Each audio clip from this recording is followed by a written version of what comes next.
Be sure to read and follow the safety guidelines to protect your computer from potential damage and ensure your personal safety. For more information about safety guidelines, see the owner's manual at dell.com/support. Before you begin, turn off the computer and disconnect all the attached peripherals. To remove the solid-state drive 2230/2, loosen the 8 screws on the base cover. Pry the cover off the system to remove it. Find and unplug the battery cable.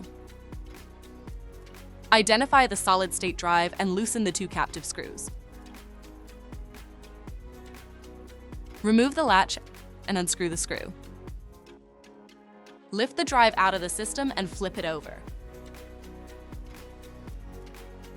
Remove the screw to fully disconnect the drive.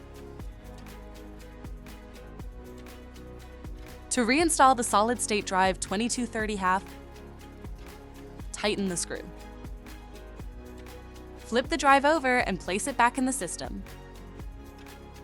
Tighten the screw and relatch the drive.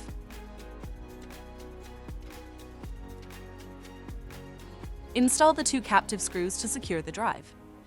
Plug in the battery cable. Place the base cover back on the system and secure it with the 8 screws. For more information about your Dell system, visit dell.com/support.